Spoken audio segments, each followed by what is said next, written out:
You have to raise the variable exponentially to the second power. The other one. No, that's not possible. Square root of. The second derivative would be. You understand this? All right, guys, thank you so much for taking the time to talk about your wonderful new movie, Jingle, Jangle. I will be directing questions individually to sort of make the Zoom situation work. So, David, one of the things that I love about the movie that it looks like one of these classic Christmas films or specials, but it feels very modern and of the moment. So, could you tell me, as a director, how did you balance that out? Because it must have been tricky, because it's wonderful to see, but then it's something new in every set of scenes. So if you could talk about that. Well, you know, for me, I grew up on all the classic holiday films, so it's in my my DNA. But living in, you know, in a contemporary world, you want to bring that kind of freshness to it. When I tried to show my son Chitty Chitty Bang Bang, I said, "Son, sit down. I'm going to show you one of Daddy's favorite movie." And I loved it, but he wasn't that much into it. And what I realized is it was old, and he wasn't operating from nostalgia as I was. He was like, well, where's the visual effects? Where's some CGI stuff? Where's some explosions or any of that stuff? So I had to bring what I love about the classics and then bring in with this beautiful, wonderful, rich technology, and then present it to the world. So it'll feel old, it'll feel new, it'll feel fresh, most importantly. And most importantly, it's wonderful. I can't wait to unwrap it with my sons, who do that to me the same. I put classical films and they have the same reaction. They want no parts of it. They want no parts of it. No, but I think this one they'll love. All right, Mr. Whitaker, let me ask you this. Your filmography and your work as an actor is nothing if not eclectic, but how was it sort of getting to flex your, you know, your musical actor muscles in a full-blown sort of Christmas extravaganza?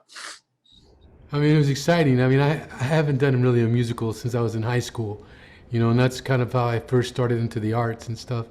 And to get a chance to do this with David, which is his great story, I think that's really a universal story that deals with like being able to believe again and love again and hope again, was kind of a great, an amazing opportunity. And to get a chance to sing, you know, and to know that I can still sing. I mean, at first I thought, I don't know if I can really sing anymore, you know? And then I went to the vocal coach, and I was like working with the vocal coach. He said, "Oh, no, you can sing. You can sing." And I'd say it to David, and David was like, "Ah." And then ultimately, I just kept bugging David to let How much did it take to build his self-confidence, David, to get him to feel comfortable singing on camera? Well, he sent me a video of him singing in the shower, and after I got past the inappropriate framing of the camera, I said, "This brother can actually sing outside of the shower." And I just couldn't be, well, what he does with the songs, specifically with the solo song that he sings over and over, and then with the driving, make it work. I mean, no one has seen him like this, but it's a lane that I think he's going to be driving in for some time to come. No, it's really wonderful. But I have to ask you, since you hired a local boy from Puerto Rico as the antagonist of the movie, like Ricky, like what we think of him is very empathetic and very humble. So how was it sort of releasing his inner like id to play, you know, this character? Because it's nothing like him at all. No, everyone has an alter ego. You know, that's what acting is. It gives you a chance to be other people that you wouldn't normally be in your everyday life.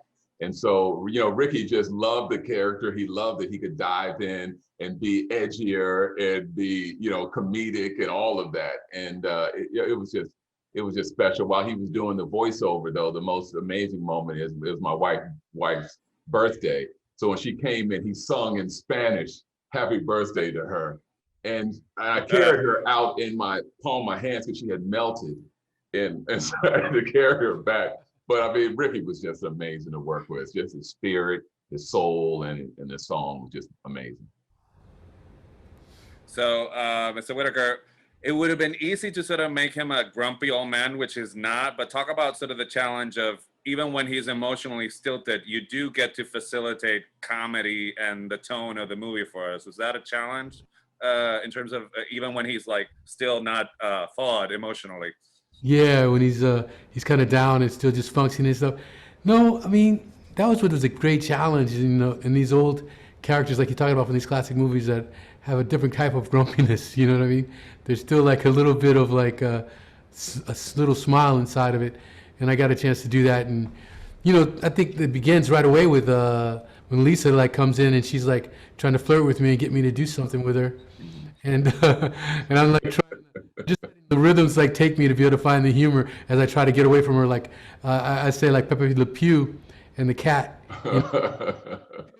you know. Yeah, when you say backup dancers, I cackled for about 10 minutes. So, all right, my time is up. Thank you so much for talking to me about this movie, and stay safe wherever you are. Thank you. Hey man, thank you so much.